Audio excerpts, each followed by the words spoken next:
What's up, everybody? Welcome back to another episode of The Triangle. This is your boy, D. And it's your girl, CJ. And it's Brandi. Oh, nothing from Brandi today? I didn't, because CJ just like really killed my vibe earlier by calling me a bitch, basically. So I decided not to be so extra. I didn't call you a bitch. I said that you have bitchy tendencies. That's different. So does your mom, but I don't say anything. So that's fine. Hi, I love you, Brandi. I love you. Anyway, so we have two awesome guests back on our show today. I know we were with them 2 weeks ago, but Damien Nova is back, and so is Aren't you sick of me? No, we're not sick of you. We're not sick of you. I don't know. Chris maybe. He just laughed. Chris might be. Yeah, he just bounced. He just started. No, my slush came. Faggy pumpkins, come back. Not faggy. That's a great name, by the way. I really, really love it. Not faggy. Oh, yeah, in this bitch, and I got my slush. Can I give you this? Is that ring? I don't know. I ain't a rapper. Thanks for giving up. Much appreciated. Thanks for giving up. Anyway, so we wanted to come back because if you listen to our last episodes, which was I think episode 60 with them two, we ended the episode talking about Justin TimberFAKE and our mutual hate for him. Are you okay, Chris? Don't die. It's a love hate. Little and not hate, dislike, strong dislike, a smidgen of hate. Yeah, a splash of hate. Just a smidgen. I know that everybody wanted to say something about it, but hate. Fake hate. Just a shake. A shake of hate. Just a sprinkle. Like, I know we have mentioned Justin TimberFAKE, because that's what we call him, several times throughout our career. At the rest of the short podcast. But he's had good songs that we all enjoyed in the 90s. I'm sure danced to. He said no. Maybe not all of us. Speak for yourself. Don't speak for me. He said no, sir. No, sir. Brandi, there's a video of you dancing very hard to pop back in the day. Oh, what are you talking about? Just like I probably choreographed that. So what are you talking about? Exactly. If it's pop, I was there for it. So yes, it was like the three of us working on that together. Yeah. Oh my God.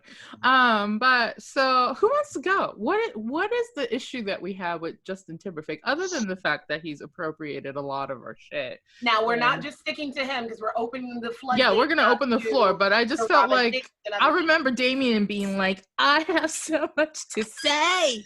Like he wanted to go in. So you want to take the forefront. Go right ahead. I'm listening. I'm good now. The wine has kicked in. Yes, wine. This whole bottle has kicked in. Yes. So look, the dude. Listen, he's talented. That's not the question. Right. Okay. I will never take away the dude's ability. Yeah, obviously he can sing. Yeah. Okay. I mean, I said he's talented. That's so rude. So listen, don't overshoot my compliment here. I'm saying I'm gonna let you talk. Let me shut up. What? Did CJ say let me shut up? Let me shut up. I want to hear this because I know Damien was heated last time. CJ will never say that again. Enjoy it, Damien. Enjoy it. Okay, go ahead. But my issue is that just like sort of a lot of those kids from that era, they had to morph accordingly. I think the only one that didn't was Britney Spears. I think Britney Spears kind of stuck to her formula. Okay. And she was like, this is my lane. I'm going to stick to my lane. Whereas Justin TimberFAKE, or Justin FakerFAKE, like I like to call him. Yeah, doubled it up. Oh yeah. Faker. Justin Nilla Shake. Oh no! Oh my God, so many. He was he was very much a product of the era, because this one producer was sort of producing all of these acts, right? So Right. it was you know, and I think he kind of started with Wild Orchid, you know, and Wild Orchid. Oh my God, yes. Yeah, Wild Orchid Did he also do Eden's Crush? Not sure. Okay. I'm 100% sure about Wild Orchid because it was Luke Pearlman, right? Or yeah. Okay. And J.C. Chezes wrote a lot of the material for Wild Orchid. Favorite member. I mean, it's all intertwined. It's all together, right? Right. So with Wild Orchid, to take it a step back, with Wild Orchid, we saw like, okay, these white girls can sing as a unit, but when forced to sort of be the white girls they were, it didn't work. So they had to black it up. And a couple songs that were shopped to people like Patti LaBelle and the Pointer Sisters and a lot of Black artists were given to Wild Orchid. Their main hit, Talk to Me, was supposed to be a Patti LaBelle song. Oh, I didn't know that. Yeah. So, and Patty didn't want it, which she tends to do that. She did that with Nobody's Supposed to Be Here as well. I heard that one. I know that one. But Patty will turn down a hit real quick. I don't know what her problem is.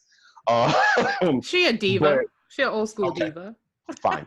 But but the blacking them up thing sort of it was like, okay, but the Black community was still not feeling it. It was like, okay, we see that they're white girls and they're the whitest of white girls. They're white. They're white. And at the time, we still had Backstreet Boys that had just sort of popped off. And Backstreet Boys wasn't trying to do a Black thing. It was very super pop. You know, it was that Michael Jackson, just, we're going to pop Paula Abdul. We're going to give you as much pop as possible. Right. And we liked it, but then it was like, okay, but the Black community isn't buying it yet. Because the Black community still wasn't feeling this whole white people can sing thing. I mean, we love John B for a moment. We did. I mean, it was a moment. I mean, it was really a moment. I still listen to some of his old stuff. I still do. He still sounds kind of okay live. He does. Yeah, I remember like John B was on BET for like a month, and that was it. That's it. That's it. That's all we give him. That thin pencil beard. Oh my gosh, that pencil. That's all we do. I mean, we give them a lot at first, and then they think that they are a part of the community, so that part they can they relate to our music because it speaks to their soul or whatever bullshit they feed you. Right. But the thing is this: Justin Timberlake is the zenith.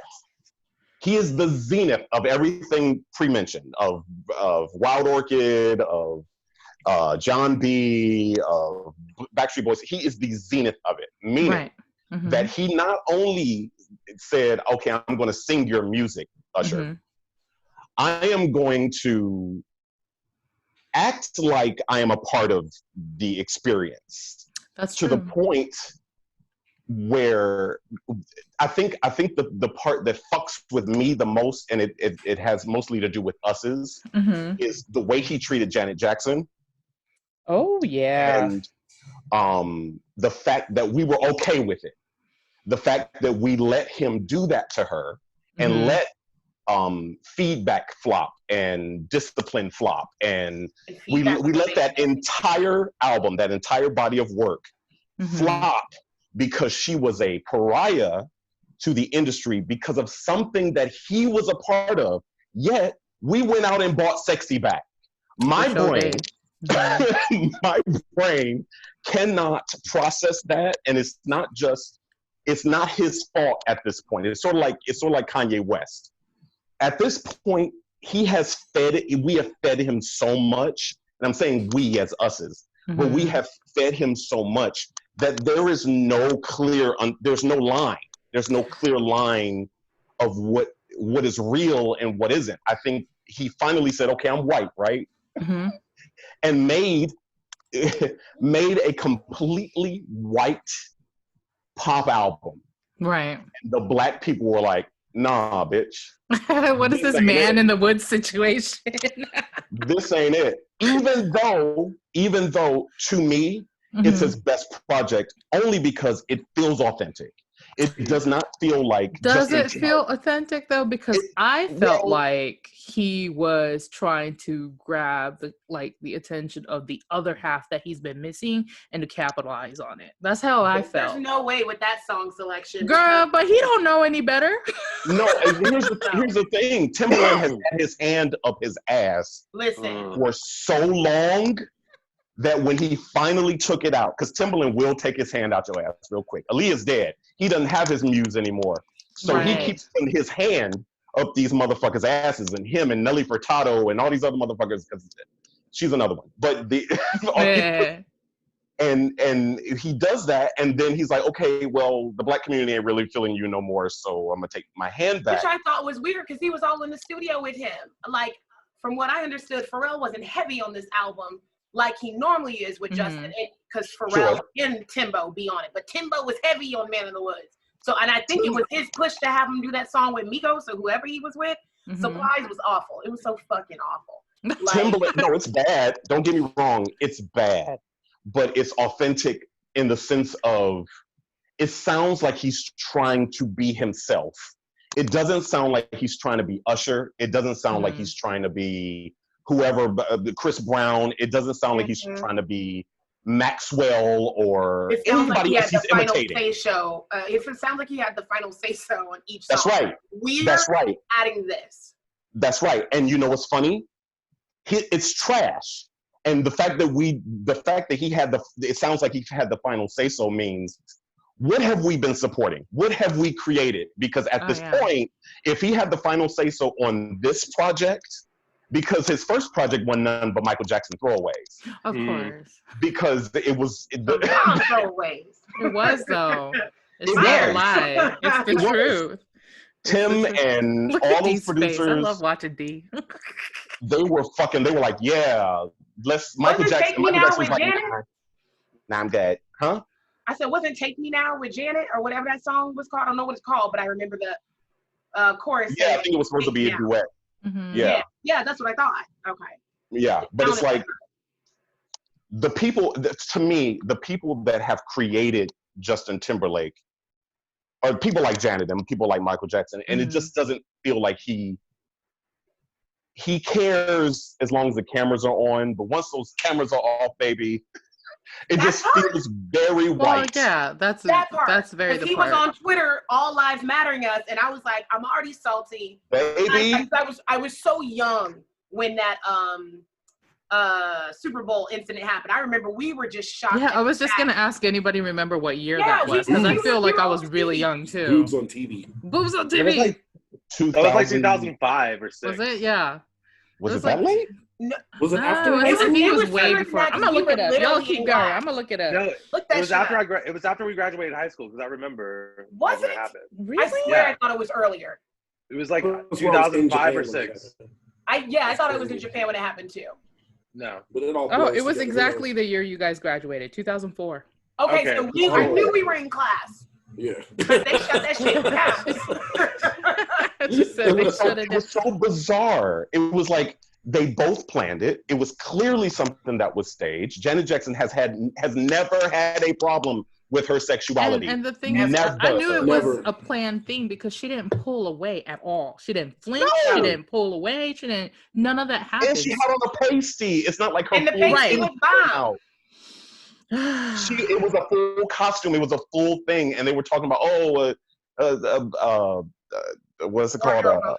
Wardrobe malfunction. And that because it was the perfect little cutlet too. I was like, no. I've never ripped anything in such a perfect way. Which I don't understand. Nobody had a problem with Lil' Kim with her little shell pasty up on stage. It wasn't the Super Bowl. No, that's true. Because Super Bowl's a lot of kids involved and people get sensitive. No, let's not do that whole kid thing. Because the cheerleaders. It's a family event. It's a family event. And that's the excuse that they're going to use. All the they're so upset about it. That's like $1 million. It's like having Madonna on there coming out with in full satanic pagan.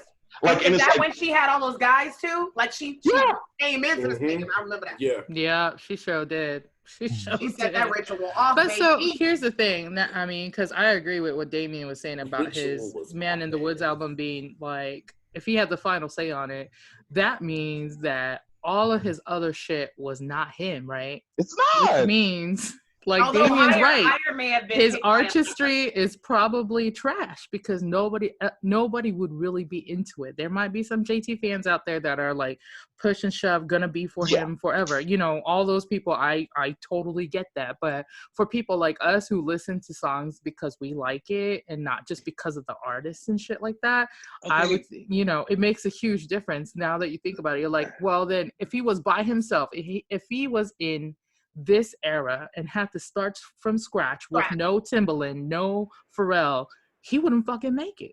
He was executive producer on Man in the Woods. So if he wouldn't make it. It just hurts. Here's the thing, though. Here's the thing. It's like I wasn't listening to Justin Timberlake dancing to his music and being like, damn, like Justin Timberlake is so thought provoking.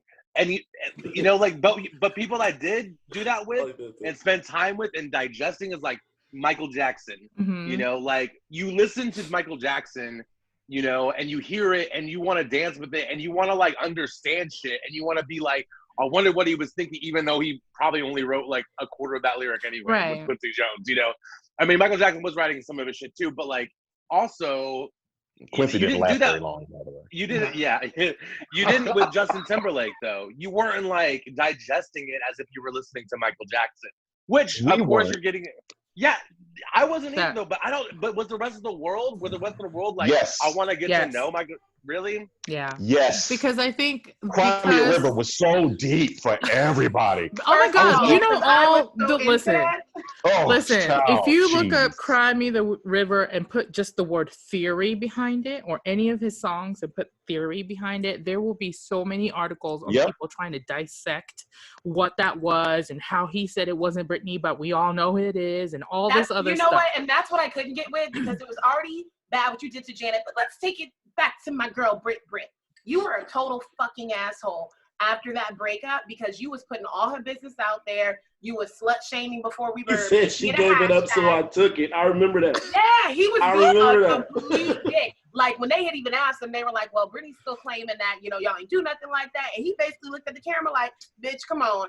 And I'm like, "We knew that shit." But you weren't supposed to be a petty bitch and say that shit. But I mean, at the end of the day, he's also just human. So you got to remember that he's going to be petty, whether you know what I mean. No, because there's other people in the industry that have had. I understand that. I think that they have a higher thing you got to like uphold yourself to. But you know, when you have that much influence, I get it.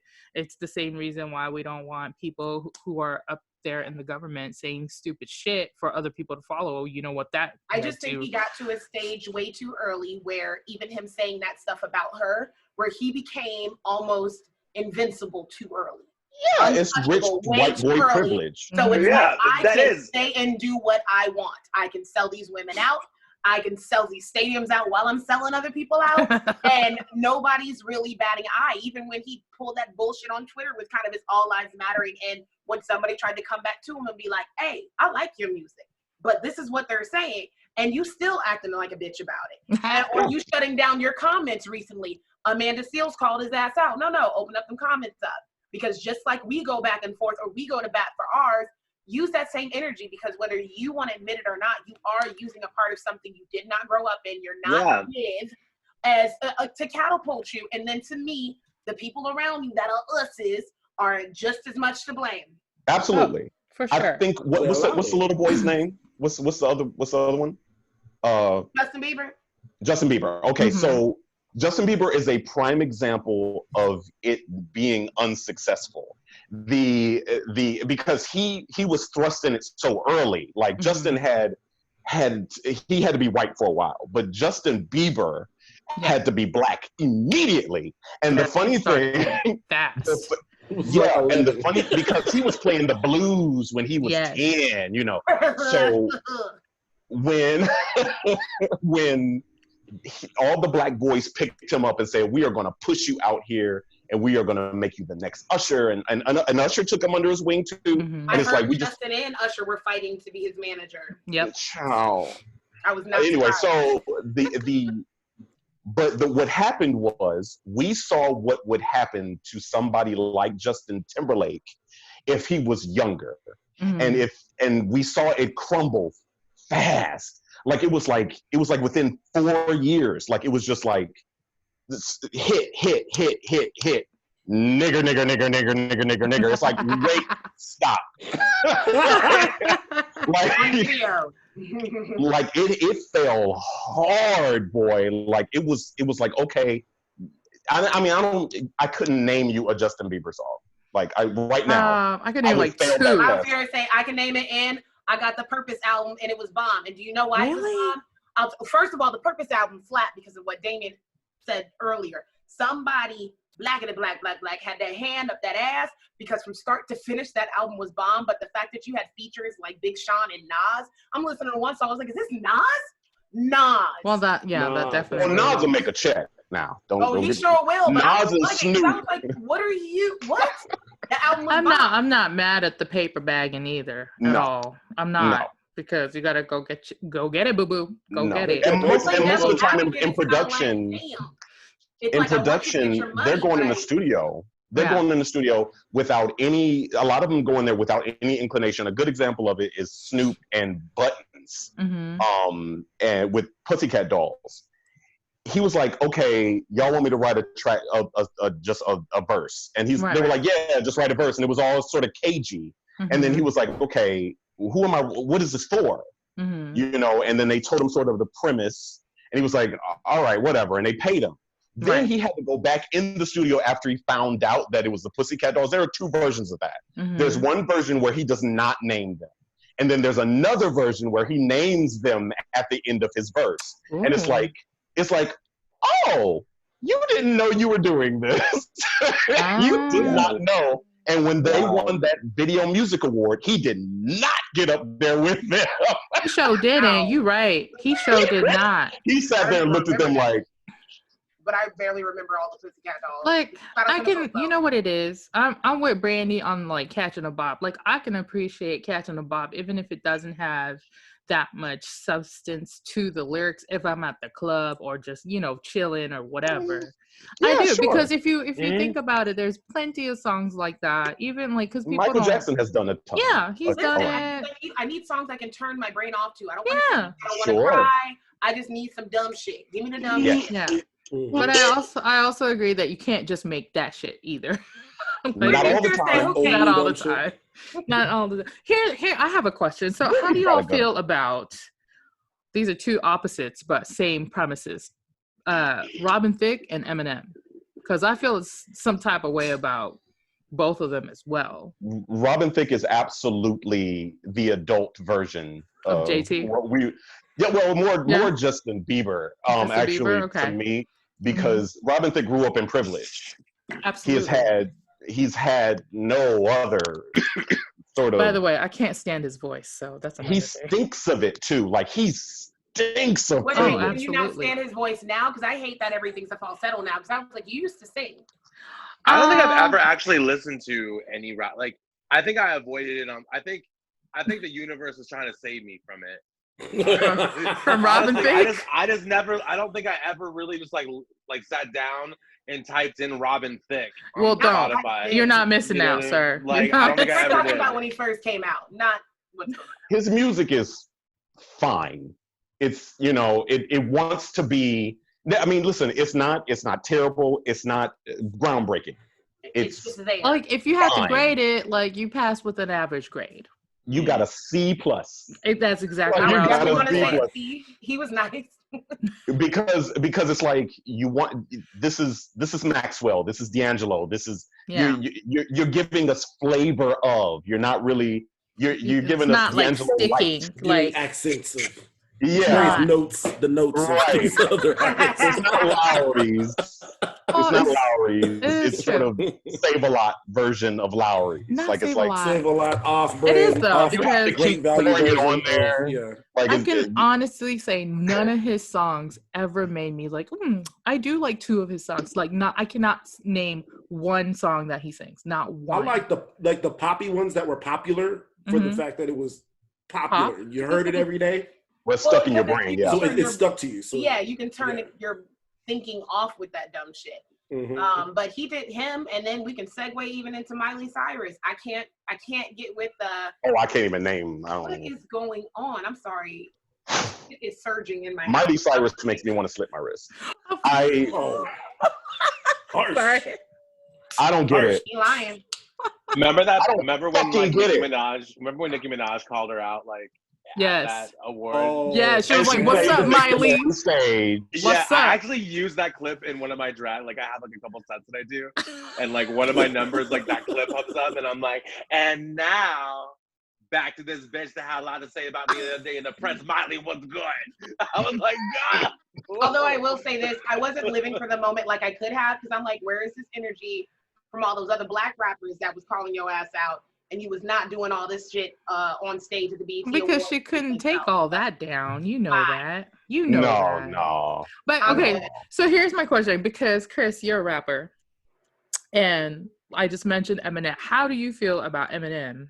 Eminem is problematic as fuck. I'm just like, why are you still saying faggot? Okay, like, but okay. True. The thing is though, is that if you listen to like one of my songs, like I listened to so much Eminem growing up because like I loved hip hop and I loved technical hip hop. Like I loved Notorious B.I.G. and like the way like East Coast, like 90s East Coast rap was more technical than West Coast shit. Agreed. Like there was more inward rhymes. There was more like, to me, like it was like there was a different like ferocity about it. Like even though I liked West Coast shit, I loved like Snoop and I loved like NWA and I loved like and I still love people like Black Alicious, and like Bay Area hip hop. But like back in the day, there was something that it just hit hard. Like Busta Rhymes just hit harder to me, like even like you go down to Virginia Beach, like Missy Elliott, like and Magoo, like Timbaland, all that shit just hit harder to me.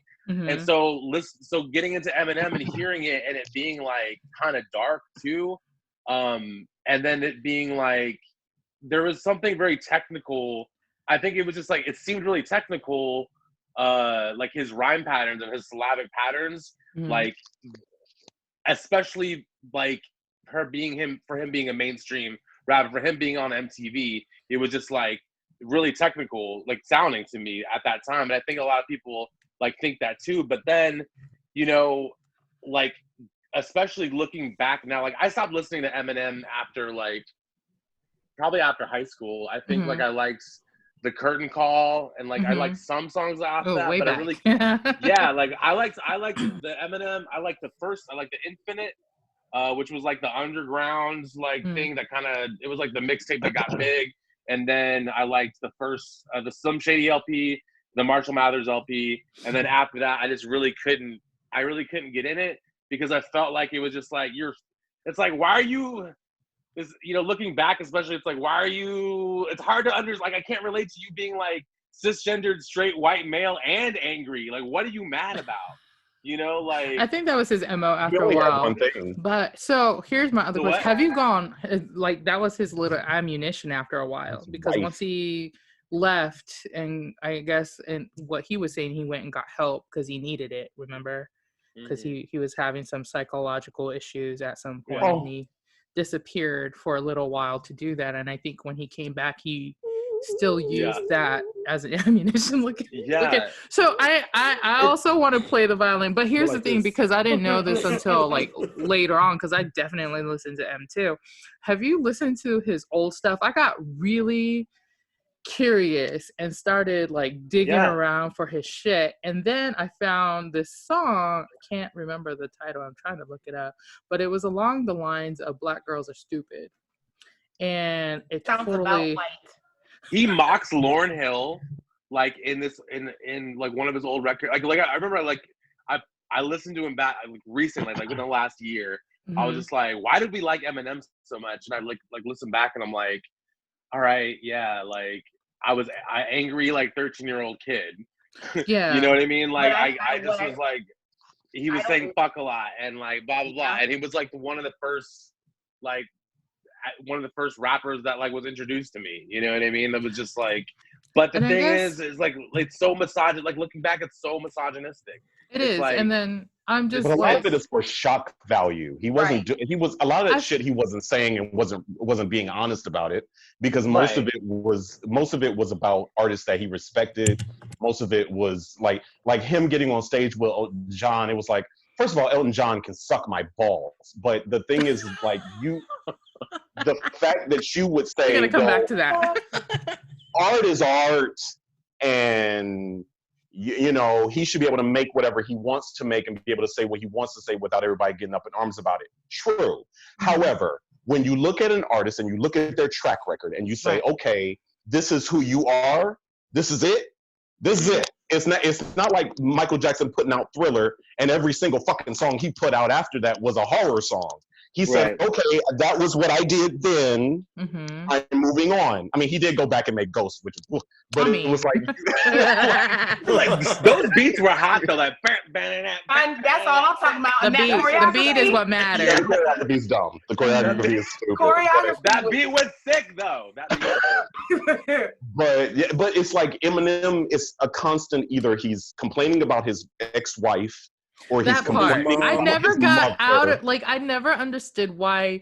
I don't know if I feel like maybe he was actually more hurt than he let on because of the way he talked about his ex-wife so much. No. Or do you think it was just like one of those things that he used to sell? A bunch of shit to complain about in our rap music. He had 3 things, so he kept making songs about that shit over and over and over. All we heard about was Kim. Shit else to rap about.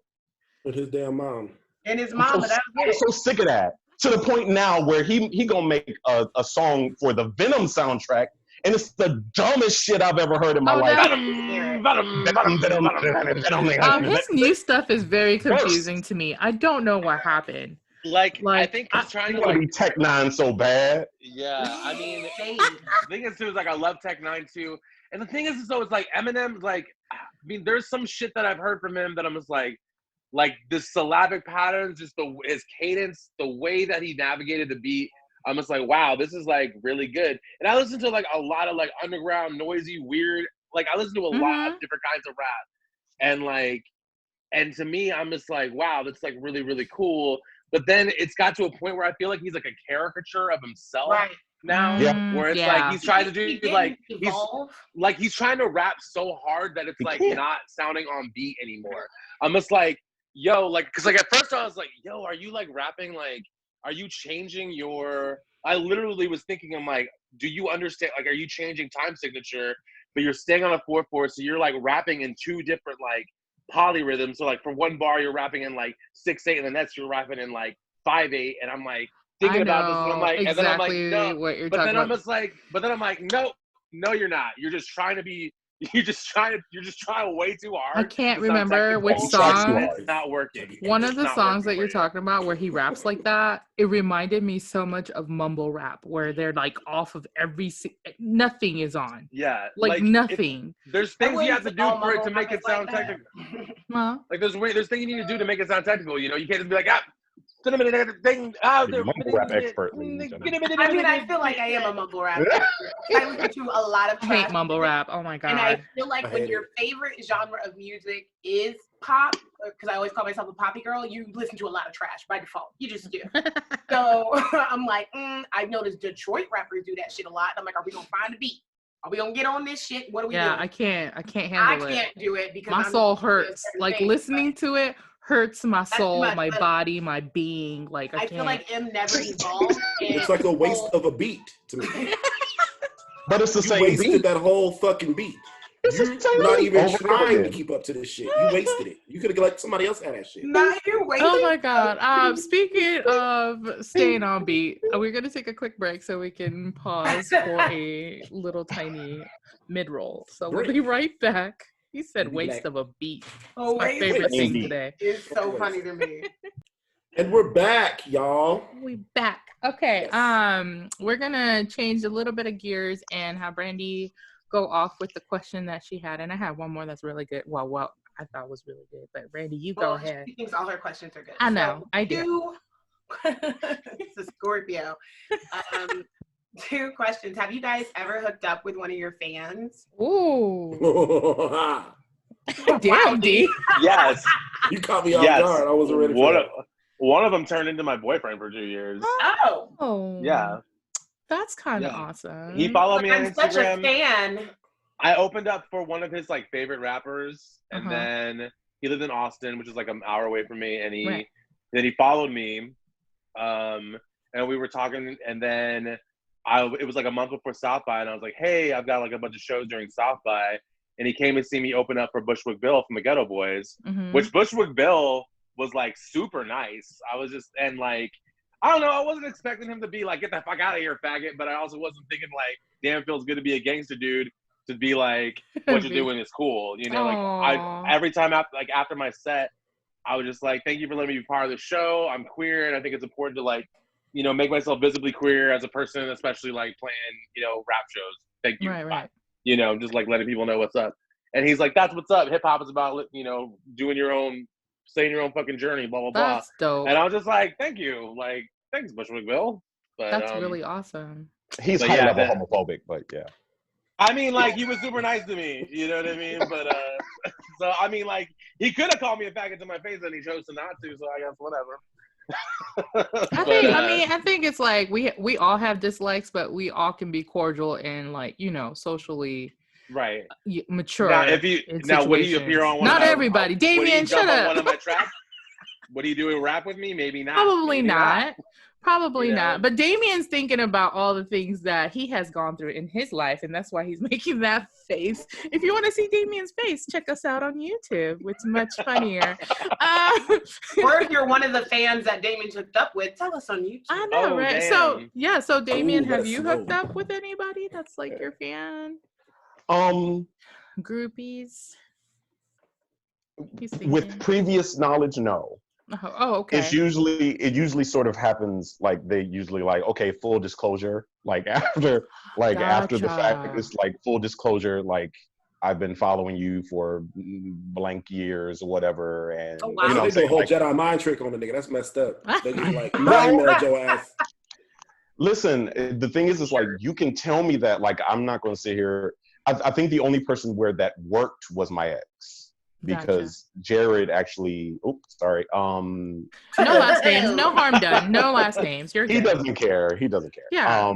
But he was the only one where he was, before we even met, it was very full. Okay, we had been talking for a while or whatever, and then he was just like, okay, full disclosure, like blah. And I was like, oh, okay, weird, but okay.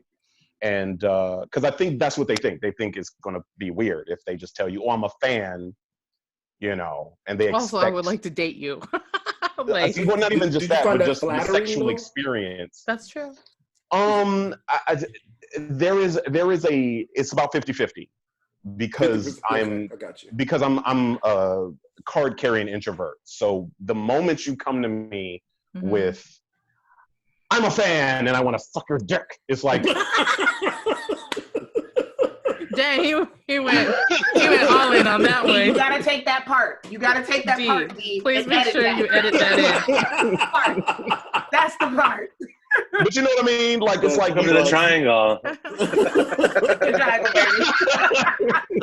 baby. That's your new intro now. Oh no! But through the roof. But yeah, that part of it is off-putting. It really is. And I get a lot of that on my Twitter inbox and my Instagram and my Facebook, which is why I'm not on Facebook as much. But it's a lot of that. Like, here's a random asshole for you. Right. I'm a fan of your music.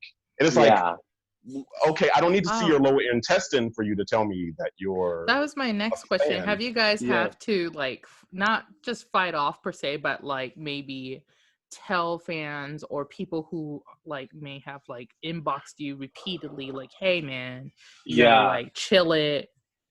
Especially I mean I think anyone can fetishize anything, but like being like tattooed and like Mexican Mm-hmm. and like big, Mm-hmm. like, oh my God, like any place where it's just like, especially if I go to like Portland, a place like Portland or a place like Austin, I like immediately, it's just like, places. I'm just like, okay, yeah, That's very white space places. It's I become like completely fetishized, and it's like, and then I'm like exotic, and I'm like, please. Oh, don't that say word. There it is. You know, there and it I'm is. like, yeah, Hate like, that word. That's when the furniture starts if we're talking about white folk, I mean, listen, listen. I'm talking about fans. If we talking about white folk, well, not just like just like fans. I guess I have I mean, it's mostly been, the thing is though, it's mostly been white fans that have done that to me. Though. Gotcha. Okay. You know what I mean? So it's just that they just like are very like, hey, I was thinking about you, and it's like them you know, sending me a video of them jerking off, and I'm just like, you know, if we have gone there before, then maybe. You know what I mean? Cool. Right. We've, like had something, but like. So this is like coming from people who are you don't even really know in life. Because people think that I take my clothes off at my shows, that I'm just like this crazy slut, and I'm not. Like I'm like very like vanilla, and I'm like I like communication, and I like, you know what I mean? Like, and then like if you like to sleep with, it's okay to sleep with a lot of people. It's okay to sleep with not a lot of people. It's okay to have kinks. It's okay to not have kinks. It's okay.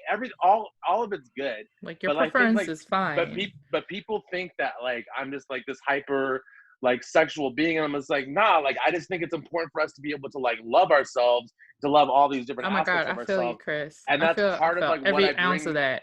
That's what part of it I bring on stage. But I'm also like, you know, taking off my clothes and screaming. But like letting people know it's okay to be big, and it's okay to be beautiful, it's okay to be brown, you know. And then you know, so like, but I think people can turn that into this like oh, this you know, Chris is this hypersexual, you know, person, and I'm just like, nah, I like to suck dick every once in a while, you know, but like, but I'm not like, but that's just a part of me. That's just like something. Right. That's just, you know, like my sexuality and sexualness does not, you know, like envelop my entire identity. You know, it's just, since it seems like the fans be doing way too goddamn much. That is a lot. Because that's a lot. Have you guys ever been with other artists or people that are kind of in that industry? Is that worse, or he fell out? Oh, Damien got a story. Where's he? Well, listen, this particular story that made me fall out, I cannot tell. That's fine. We're gonna do it off camera. On the recording. He's a recording artist. Okay, so let's save it for after. People know who the fuck he is. Oh, okay. We can't do that then. We can't put him on blast like that. We good. What about you? Not to say that he's gonna see this or whatever, but it's because I ain't scared of him. Like I wouldn't want to put his business out like that. It's not my responsibility to put his business out there like that. I agree. But it is. I have decided in my 40 years old that I will no longer be dating other artists. Yeah. I will no longer be entertaining the idea of being with anybody that does the same thing I do. There's no fucking way. To, Chris? You saying yeah? Oh, totally. I disagree because every time, because I get annoyed. With other What do you artists. mean you get annoyed? I don't know. I don't get annoyed, but I get tired. Is it because you guys have like a back and forth of schedules not meeting, or like? No, it's because I'm like I'm like hardcore. I mean, like I'm an extrovert and introvert, right? Mm-hmm. Like I have like this weird relationship with like an audience. Like I can be in front of an audience, but I'm performing. I get that, yeah. But I do not like having to like work my own merch table and like sell my own merch and talk to people. It's like it's a lot for me, and I have to like I really want to just be home. Like I like the last like 5 years I've been like working in an office by myself, or like being at my house and then like playing shows. And then, but I'm so exhausted. Like it takes a lot for me to have a conversation with like people that I don't know, but have a relationship with me through my music, which seems so fucking weird, you know? It's like, yeah, because I feel like y'all have gotten to, like, we get to know you guys through your music, and which because like I've had to think of it the same way, because I've gone up to people that I've been stoked about and being like, Relationship of Command was a really important record to me, like in high school, you know, and then being like, okay, cool, thanks, you know, and I'm like, and people just want to like say hi, and I'm nice to people, but it's exhausting sometimes. So like, my point is saying with artists, I think it's like there's an energy level, and like I think sometimes I'm like, it's too much for me. Like I need like the last guy I dated, you know, he worked like in a what is it? What am I trying to think of?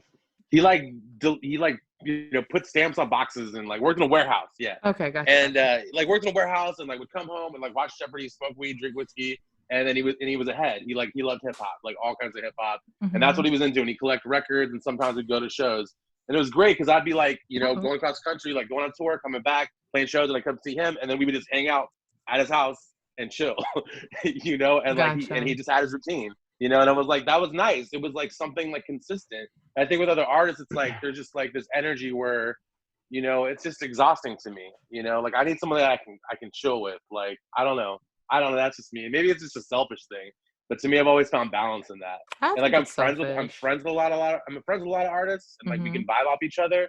But then I'm ready to go home. You know, like I don't want to like build a relationship with somebody that's creating as much art as I am, you know? I think my issue is similar. I think I would prefer to have a blue collar person to date at this juncture, or even white collar, whatever. Someone I don't have to see every day. But I think my issue with dating other artists is the tug of war that goes on between two artists in a interpersonal relationship. We both have to support each other equally, because if we do not support each other equally, there is going to be friction. Now, if I'm supporting you and I'm doing all this stuff and I'm coming to every show and I'm coming to every art gallery opening and I'm coming to all your things, and you come to a show of mine, then it's going to make me feel some type of way. Also, let's say we're two different types of artists. I'm a musician, you're a visual artist. You make like flyers for other people and all this other stuff and events and shit like that. Yeah. If we never come together and make something, something is wrong. That's true. The idea that two artists coming together and it being ideal because you both get to create all day is a fallacy, because we are on completely different wavelengths with our own shit. Right. If that ever happens, it ever happens that we come together and create something, it's going to be quick and it's going to be over. It will never happen where we're going to create a whole, me living with another musician, we're not going to make an album together. And if we do, it's going to be, okay, well, I'll help you do this, but I'm not going to contribute this. I was with this one guy, he was a singer. He never sang backgrounds for me. He asked me to sing backgrounds for him, and I did it 4 times. When we both had studios in the house. He never recorded with me. We never wrote the song together. And it became to the point where I felt like we were competing. But see, I was never competing with him because he wasn't my competition. But the thing is, when he identifies you as competition, when the other artist identifies you as their competition, it will never work. You will never trust each other. You will never work together. That's even in friendship. Shit. Yeah. That's my issue with dating in other artists, because that artistic brain is in constant flux. So if I'm creating over here and you're creating over there, then unless we are creating something together, what are we doing? What are we doing? Like, seriously, we've been together 4 or 5, 6 years, and we have yet to record anything together. That's pretty intense that he had you do background, but he wouldn't even do it once. He asked me, and I said yes, because I'm the supportive boyfriend before I'm the artist. I think that's the thing people do not know how to separate. Yes, I'm an artist, but if I'm in a relationship with you, I'm supportive boyfriend first. Yes. So if you say, I need you to do this thing for me, I'm going to go out of my way to do this thing for you, especially if it has something to do with your art. But if I say, hey, can you do this thing for me? And you're like, oh, well, then Yeah. this You're is right. not a give and take. He definitely saw you as competition if he knowed you all the whole time. Just You see what I'm saying? Yeah, absolutely. So I was watching. And I just interwoven like 5 relationships with artists. When in all of those examples, I just interwove like 5 relationships, and they all sound the fucking same. I will not do it anymore. It's I like was watching an old performance. It was like an old Soul Train performance with Ike and Tina. And I remember Don Cornelius was like interviewing Tina, and then he said something to Ike, and Ike was like, I don't know what you're talking to me for. She's the one with all the money. I'm like, why is he being a hater? But that goes right along with what Damien is saying. He saw her as competition, or saw her as, oh, she's getting all the attention, but maybe I'm helping out with the songs behind the scenes, but I don't get the light because I'm not, head of the group or whatever. Is that full circle? Is that why JT hated so much on Britney as well? Listen, I'm not. That's my theory. That's my theory on Justin being a bitch. That is also my theory. You just wanted her to do that. That was also my theory on Jay-Z cheating on Beyonce, because somebody was like, oh, how you cheated? First of all, anybody can get cheated on. Don't matter how you fucking look. Dude, people cheated on fucking Halle Berry. Let's go. Come on. But I said, whole Jay-Z theory. I said, in my head, I'm thinking, and this is laying a little bit of a foundation. I don't know, so Illuminati don't come picking out my dough. You gotta call him the natty nat. Right, they gonna get me. I just think, Beyonce. It's like Beyonce and Jay-Z, not Jay-Z and Beyonce. And maybe you needed the threesomes or whatever else they said you was doing with whoever else, because I've heard different things. Because this woman just became larger than life, and you're a bit in her shadow. Even though you're billionaire Jay, even though you're a legend in your own right, it's still Beyonce though. So I don't think some people can handle that. And I know Justin's ass couldn't handle it, because I think to this day he's still salty, because he was on Saturday Night Live, still making like kind of a Cry Me the River joke. Still making jokes about it. 27 years. Like, what? Are you serious? And that girl's life has been not like yours. So. You know what? I do have a question now that we're talking about the natty nat. Have you guys ever been to like a, I don't know, like an after party that involved like the natty nat, or just got creepy? Because we hear so many stories in the industry where like parties happen and there's some weird shit going on, and you had to just like get the fuck out of there. Look at Damien already smiling. He's like, I don't think I can say this right now. I saw one when I went to a party in Hollywood. I saw something weird, and I didn't know it was weird until years later when you guys were talking about it. What was it, D? Older gay men with money. Older gay men with money, like, it's weird sometimes. Like, I've seen shit, and I'm just like, I don't know. Like, is that your child? How old is that boy? See, that's what I was saying, getting at. Like, damn. Look at Damien. Is this your nephew? Yo, like, okay. Slave boy? I really was curious, because I'd be digging around. Not like, D, what did you say you saw when you were up there? So I didn't understand. At first I thought it was cool. Right. I was like, oh, this is cool, but you guys told me about the spirit eating or something like that. Yeah, the spirit eating stuff. Yeah, I didn't know that's what I was witnessing. Cooking. That's what it was. And I saw it. I was like, oh, this is cool. What was it? What were they doing? It was just a whole bunch of people, like models, laid out naked, eating off of them. Oh, okay, like they were placemats. And I was like, oh, this is kind of a cool concept. And everything was decorated, and the lighting was cool. And I wasn't allowed to access that area, but you were able to witness other people, the upper echelon, doing what they were doing. And I thought it was cool. But and then what Chris was saying reminds me of, have you guys watched Will and Grace? I'm sorry, like, this is like the craziest sitcom, but you guys watch Will and Grace. Remember the older gay guy who always had like his little helper who was like super young and built? That's what it reminds me of. And I always like, I have seen some stuff, but I was just wondering, since you guys are deeper in the industry, like, like Davey's just shaking his head. So, okay. 3 artists we all know. Yeah, well, don't say their names, obviously. I can't. No, not going to. Right. Okay. Let's say the artist, the biggest artist out of the group was on tour. The smaller artist was opening for said bigger artist. Gotcha. The smaller artist was fucking the drummer. Oh. The drummer was the bigger artist's fuckboy. Oh.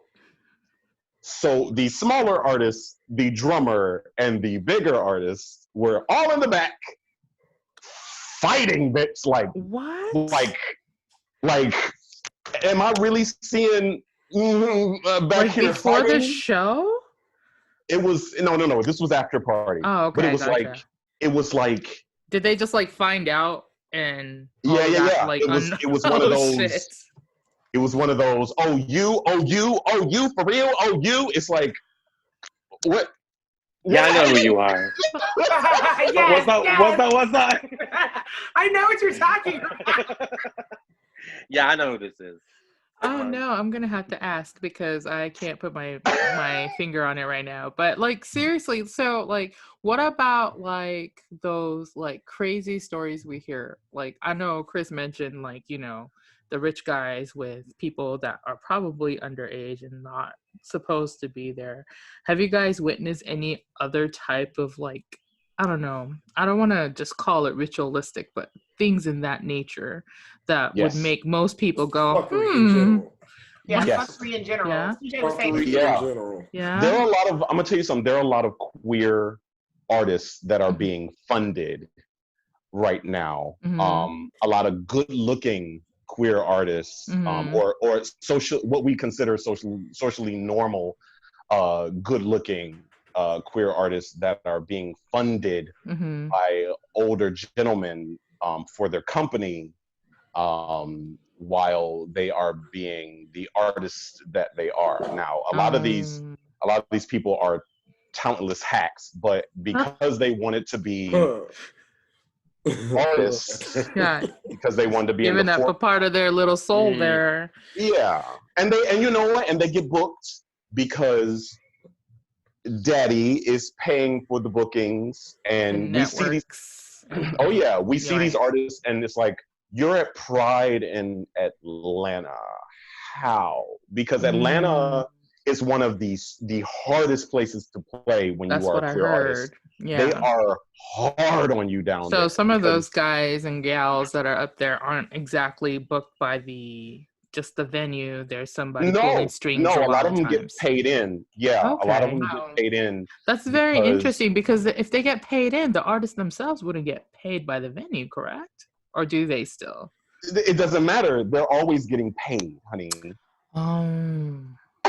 Look at me learning things. They have room and board. They have free food. Yeah, they can do whatever I figured they that want part. to do. That's true. So they don't really need anything. They just need to show up, huh? They get a gym membership. Have you two ever been asked to be part of that? Look at Chris laughing. I knew Chris was. I've done it. Oh, see? That's the reason why I'm not successful in that industry, because I'd be daughter bop of the century. I'd be in every fucking Atlanta venue, just sucking 10 dicks a day. It'd just be outrageous. Okay. Oh my God, D. Yeah. And I'll have no fucks given at all. D, you better bring us with you. You better bring us with you. Sold all the way out. Sold out. Shit. I don't give a fuck. No, I tried it, but the guy that I was with started to get it physical. And I wasn't doing the right things, so he would take me to his parties, and I wouldn't say the right things, or I would be incorrect. He would think I would be like inappropriate with one of his friends by going over and saying hi. And it became you know, I was young, but it became, you know, we would go back, and he had some money, you know, and I was living in New York at the time, and there were moments where it was less of a fight and more him beating the fuck out of me. That's crazy. It turned into, towards the end there, he was doing a lot of the drugs, and I mean all of the drugs. Ooh. And at the end there, not to get too graphic and bring the party down, but it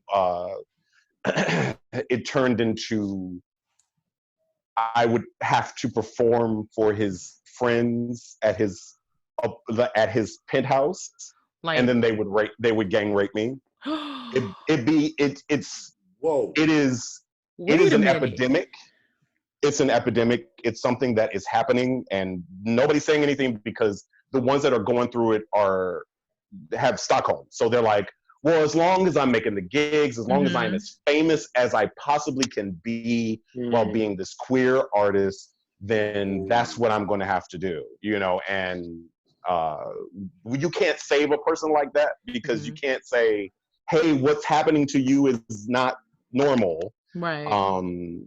Because they don't see it as that. They see it as, I see dollar signs, I see fame. They're waiting to get he to takes the top. care of me. And not all of them are violent, not all of them no. I understand that, but I mean, you know, like, but a lot of them are controlling, especially once they start pulling out thousands of dollars to fund you. So they expect you are their all property. That. Yeah, right. Yeah. Do you ever see that when you're looking at something? Because that story you just shared with me, and I always try to remember to thank people, especially you two, for your transparency and being real here. Because we joke and laugh all the time, but we here for the real shit too. So I really appreciate the real shit. I watched a movie on Netflix called The Favorite, where it was very similar to what you were talking about, because these girls wanted to be the best at the cello and this and that and go to this school, and they're rich people funding it, and they are being raped and everything else. And they're like, yeah, it's fucked up, but I can't play at this hall in this place unless I go through this path. And they didn't see anything else. So I think sometimes when people are in it, like you've been, or if you've seen something or experienced it too, Chris, do you ever see that on a TV show or movie and be like, that's exactly what the fuck is going on? Because they're doing it as entertainment, but that's real life. I've been lucky enough with the black girl and the white girl. Yeah, that was weird. I forgot what that's called. It's not called The Favorite. It's called The Perfection. It's called The Perfection. That's what it was. They're not pulling that shit from out of nowhere. They're getting it's real shit. Real shit. You know what I mean? For them to actually even come up with the premise for a movie like that. You know? Yeah, because I was looking at it like, what the fuck?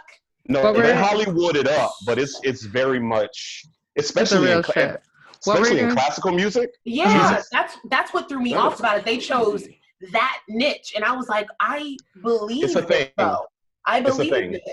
Yeah, I feel like especially like I think people don't realize, like, luckily, like I experienced abuse growing up. I was, molested and raped, and I've gone through like, therapy for it, and like, I'm a recovered alcoholic, and a lot of the trauma. I've actually like gone back to therapy because I struggled with trauma-related depression, and I wasn't like, for years at a time, I wouldn't clean my house, or like I would let dishes like develop molds where I had to like throw it away. It was really crazy, and I had to like go get therapy for it. And now like I live in a clean apartment. It's nice, and like shit's a lot better.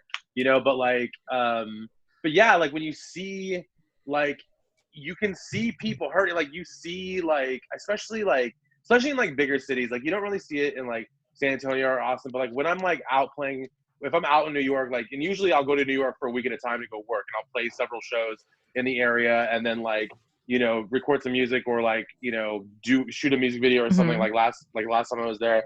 And like, you'll see people that from like Instagram or you met kind of in the scene, and it's like, there is just like, you're like, there's like you can tell, and people work so hard for so long. Like, people don't realize it's like, you sacrifice so much, and you want to like get to that next level. And with art, it's like really with how much people know about your shit to be able to, which sucks because it's like, like you can have really good stuff and like nobody know about it, and it just be good, but like the more people know about the stuff that you're making, the more that they can have an opinion on it, and the more that it can be sold, and so, and the more that you can like, and that's just how the shit works.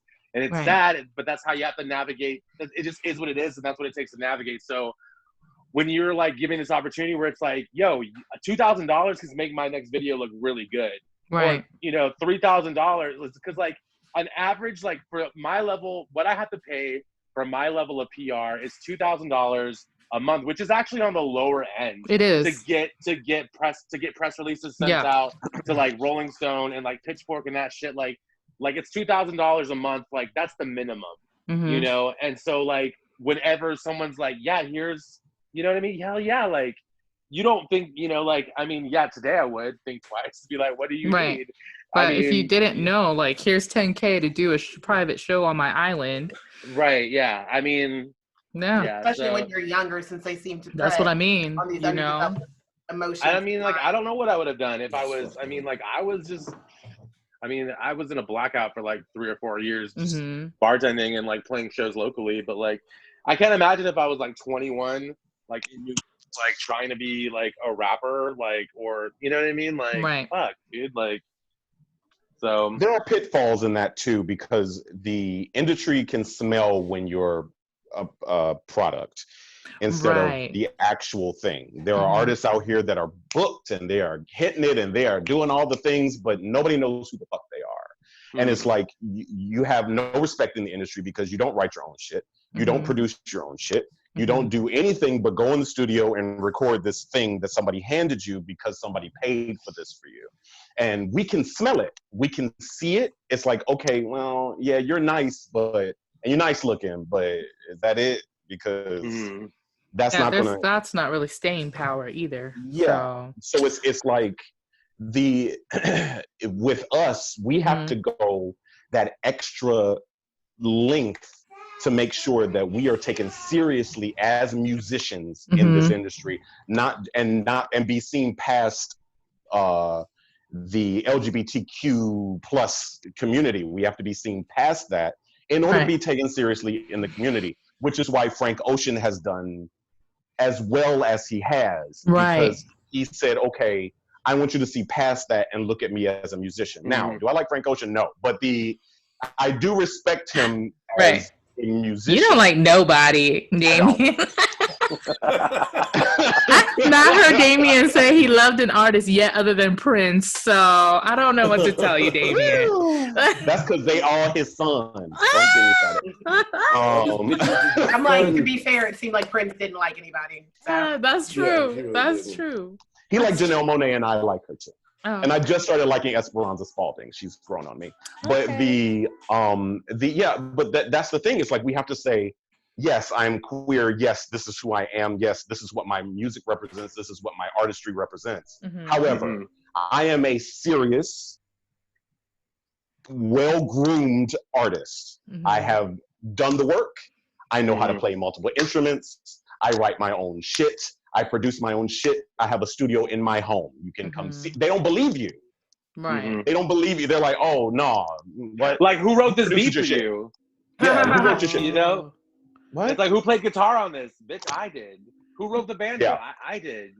Like, who mixed this? Bitch, I learned how to mix it. You know, like, I'll send it off to get mastered. That's something different. You know what I mean? But, like, yeah, like, people, you know, I'm about to, so a label, you know, release one of my records last year, and now I'm doing like a full like on deal with them for this next album. Yay. And what I love about this, they're called Fake For Inc. And there's queer people on this label, but it's not a queer label. They, you know, they release music from artists that do it's usually like hip hop focused, but it's like all different kinds of music. Like there's, you know, this girl out in Austria, her name's Squaloscope, and her project is called Squaloscope, and she does this like really ethereal electronic stuff, and it's super dope, and she produces all her own music. And like, what I love is that they see, like, I just want you to see me, like, see me and see all of me, but like also realize that it's like, I'm more than just like the sexual, you know, like I love that they don't take it, they're like, oh, this is our gay rapper. Right. You know what I mean? It's not that. They're not gay friending you? Yeah, it's like, this is like a rapper that we, you know, we like his content. We like what he's producing. And that's why I love, like, and that's why I'm like with them. Like, you know, especially like in the independent hip hop world, it's like, you know, you know, there's not a lot of places that are like, you know, I don't want to get signed to a gay label. I wouldn't want to, I don't know if I'd want to do that. You know, maybe I do a single with them or something, you know, but like, I don't want to be like so like the shocker everybody had that when like they found out about like Lil Nas and stuff. And why was that shocking to some people? I don't know. I guess because I think because he was a little black boy rapping. Yeah, that's what I was gonna say. Rapping, being popular should not be gay. Right, and I think that was our us culture. making it that way. That was all That was. cupcake remix was dope though. I'ma take his dick, put it in my hole, and I'm like, damn. Wait, what? I didn't hear that one. It's pretty intense, but like, you know what I mean? I think I feel you on that one, because I feel like check that one out. It's something that they use, because I've used this phrase before, where Brandi and D is like the rainbow capitalism, where people capitalize on the fact that somebody is, or a group is, LGBTQ, and that's where they run from and try to capitalize on that. And I feel like it's happening everywhere. Shit, I go into like Michael's, so Pride Month, Michael's has like their whole aisle of like gay pride stuff, which is great, because it's like a double-edged sword, right? Like you get to get stuff you want, but also you're like, fuck, but you're doing it, the company is doing it for the wrong reason. Like, I just gave $5 to, like, you know, fucking Halliburton for this rainbow umbrella that I think is super cute on me. But also just like, fuck, you know? Yeah, like, because, I see it across the board. Because, I mean, even when you look at, like it's done within the Black community, with Black music, you know? Yes. They I was just about to say that. Capitalize on it when it comes to, like, now everybody wants to be a reggaeton artist or be associated. Oh man, remember when reggaeton first came out and everybody and their mama swear everybody. I blame Sean like Paul. Maluma oh my and all god, these other people and Sean Paul, they went there and got the lightest nigga they could find to do reggaeton. You got artists like Maluma and Bad Bunny. They're doing I'm still not mad with people who don't even. He's still making good People music. don't even speak Spanish. And you actually like Sean Paul? You said you like Sean Paul? I do. I do agree like with you, Paul. D. For real. I think he's. he likes Prince, and I'm gonna hate Sean Paul. That's it. I think the funny thing is that, like, it's, to me, if a queer fronting label wanted to sign me, I'd sign. Mainly because, especially if they have the proper funding. If everything is in line and there are enough queer people on staff for me to take it seriously as a queer label, then absolutely. I think it's comparative, not completely comparative, but it's comparable to Motown. Black artists were not getting paid before. You know what I'm saying? Like, Motown said, we're going to take our Black artists and we're going to get like BET, HBCU, all of that. That's right. I got you. We're going to get them paid, and we're going to get them the things that they need, and then after that, they can spread their wings and do whatever. And a lot of them did. Stevie Wonder did. Diana Ross did. Marvin Gaye did. So it's like a lot of them just sort of said, okay, that's enough of that. I'm going to go over here and do this now. And I feel like using that as a launch pad isn't a problem. I think the problem becomes when the label that is queer facing only says, we're only going to market you to queer audiences. That's the part. That's what I'm talking about. Yep. Yeah, that's the issue, because it's like, okay, we're only going to do new now next. Because I feel like that. I felt like that when I used to watch a lot of Logo TV. Yeah. For one, they had all the fashion shows on it too, so naturally, and then a lot of really good like TV shows as well. I swear I was like obsessed with the L Word and all of that, but I was like, man, like, because you know they have the music. What is it, New Now Next on there? New Now Next. And you know, whenever they had those artists, I was like, wow, there was a few that was probably catered to everybody, and then the rest I've never even heard of, because they were not, you know, in the forefront for that label, just like everybody else. And I think that's what I mean. Like VH1 Soul. Like VH1 Soul was like, okay, we're gonna put all these underground R&B artists on this channel. I mean, but you gotta pay an extra $50 a month for this channel. So it's, you know, who was the artist we were talking about, D and Brandi, when we were like, white people don't know it was Tank. We were like, hey, white people don't know who Tank is. Don't know who Tank is. White people don't know who Tank is, right? It's like that. But they didn't market Tank to be on VH1. They know Angie before they know Tank. You know? They didn't market him to be on MTV. They didn't market him to be on VH1, and that's what happened. I'm curious to know what everyone's sentiment is toward MIA, mainly because I first discovered her on Logo. That's when I MIA? She had MIA, the rapper. Is she a rapper?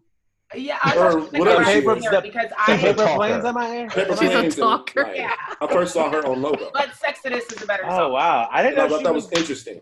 I didn't know she was LGBTQ. She's not. So I was. Oh. Damien, I need you to be my personal friend so I can just text you random She may be a B.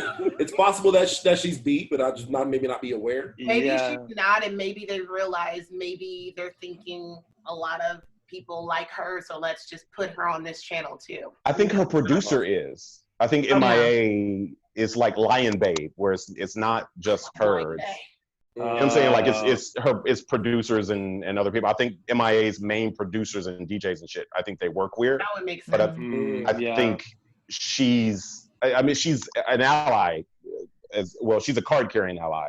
I don't know how allegiant she is, but she's she's a card carrying ally. So it's like, don't get me wrong. Like I love playing like my favorite shows, like the queer shows that I played. Like I opened up for Crystal Waters once at a random show, like and that's during a straight South woman. by. Yes, you know, and like it was a gay ass party. That's a straight bitch. It was like me, Will Sheridan, and then Crystal Waters. And I'm just like, I'm like, I'm just like, you know.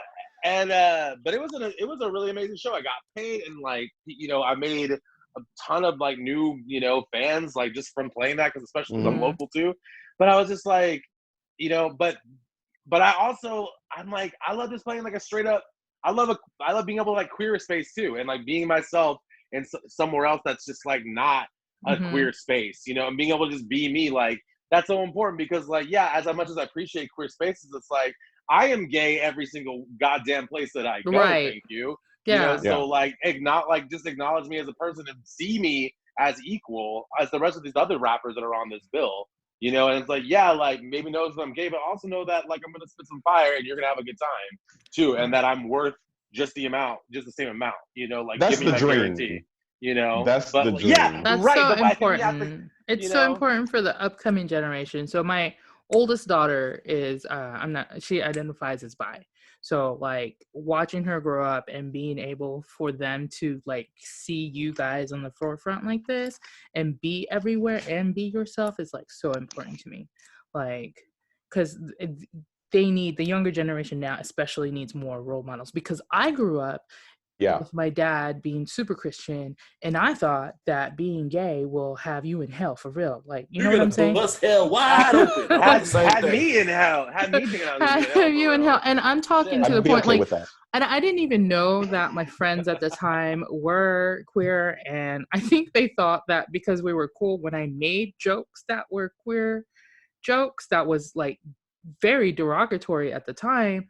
I don't think they took it seriously because they thought that I knew that they were queer and they thought I was joking around with them. You know what I mean? Jokes were different. It was different back in the day. Right. It was different. But what I'm saying is like, but some of those jokes I would never say. No, not now. You know what I mean? No. I would never. Like it's like our last week's episode where we have reformed Asians who don't say the N-word. I hear her. Never. But you know, like and that has to do with, you know, my upbringing, and then having to like detach myself from all of that craziness, because obviously certain religions are absolutely batshit crazy when it comes to stuff like this. But Christianity, say it. Yeah, Christianity mostly. Oh no, list everything. Mostly. Jesus loves me. List them all. We're talking about the one that's the most powerful right now, and it's Christianity.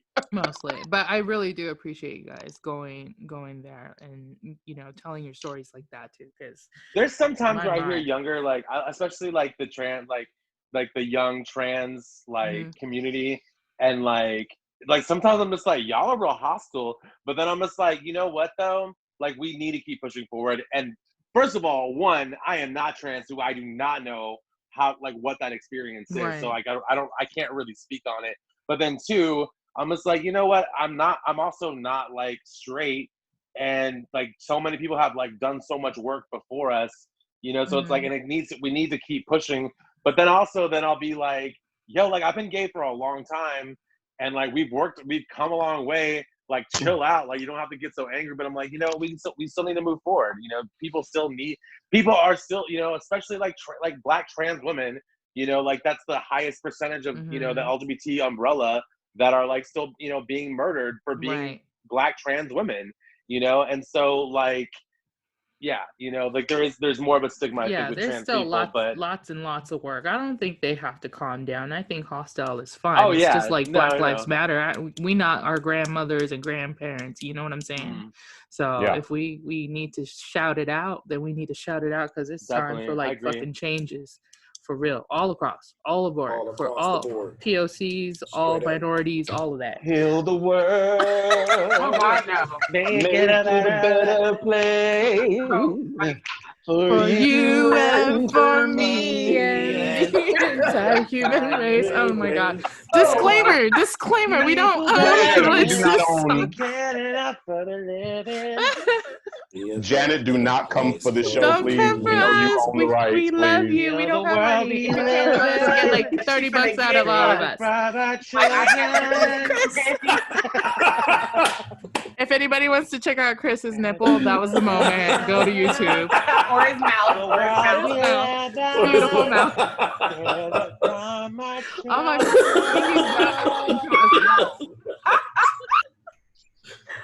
Chris has not changed. Okay, yeah, but that was the bomb. Speaking of Super Bowls, that was the most bomb Super Bowl when Michael Jackson shot out the one side and then he went the other one and shot out the other side. It was, you know, it was great. It wasn't the same Michael Jackson, but still, it was like Michael Jackson. Oh my God! On that beautiful note, and wrapped up for the entire human race.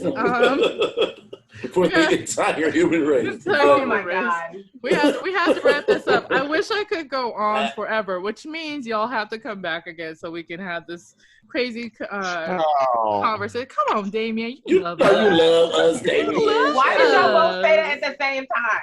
You love us. They're nasty. Just saying. No, for real. Because I know Brandi had given us. She did this pre-work of all the topics we kind of wanted to get into, and I really want to get into like we need to do a what the fuck episode coming up soon, maybe in the next few weeks. We haven't done one in a minute. Industry might be fun. I'm into doing a what the fuck episode. I like your what the fuck episode. Oh, you do? Wonder who. We get a lot of views on that one too. The conspiracy one. What the fuck? Yeah, it's like kind of like grind my gears. Like, yo, what the fuck? Why is lemon have no juice? Grinds my gear. You know, it didn't take much thought process. I was just like, WTF. That's literally what our episodes are for that one. So I think we should do one where, because when Chris send his stuff out for the mastering, that just reminded me of master copies and what they do behind the scenes in certain high-level Hollywood. Yo, I heard some situations. I know, that's what I'm saying. But y'all gotta wait for that. Y'all gotta listen to that. Yeah, wait for that. Damien already knows what's up. I love how Damien always like holds back his knowledge in his mouth. He like rocks back and he just holds on to it. Like, I'm not just y'all motherfuckers. I've been around for a while. I know, see? So he's never going to tell us how many years over 40 he is. I feel like he always says 40 blank. And I don't know why he won't tell us. You look good. So he's like 67. What? Did you say he's really 67? He's a black don't crack, so he's like 67. Right. Oh. I'm like 85. You'll never know. Yeah, right. Oh my God.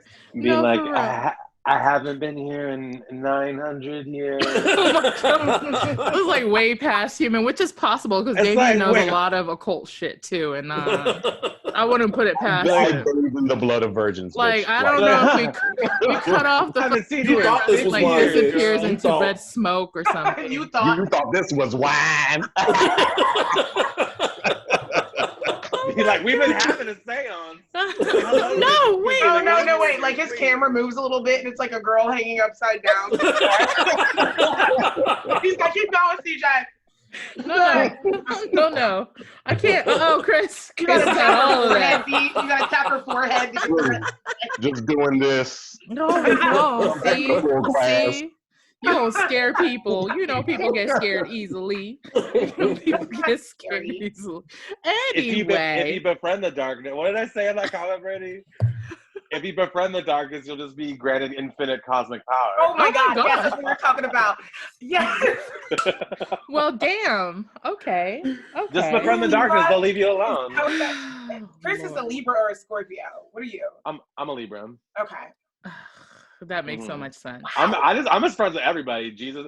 What did I tell you? Remember Damien one time, and I was just like, I told him like I want to have a threesome between Jesus and the devil, and he just looked at me like I was like, no, it'd be hot. Wow, that's pretty intense and intense. Look at D. Look at D. D's residual Christianity is hurting him right now.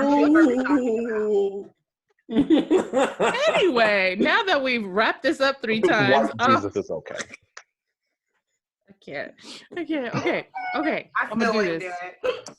If you have enjoyed our podcast thus far, make sure to, I can't even think right now, subscribe to your favorite platform to listen to us. And if you're watching us on YouTube, make sure you like, comment, and subscribe as well. Hit that bell button to get your notifications. Our episodes are out every Thursday at noon Central. And if you're into low brow current event news with us, check us out on Mondays at 9 a.m. Central as well. On that note, I guess we out. Hopefully they'll come back. You guys, thank you for coming back. You coming back? Everybody's just again, What's happening? Why you stop? Hit him with the Lord. But come back, Damien. Don't be like that. You gonna come back too, Damien. Chair in the background. Oh my God. Okay, y'all. Stay woke, stay blessed, stay logical, and stay safe. Look at Chris tearing it up. Look at me tearing it up. Bye, guys. Peppa La Beija.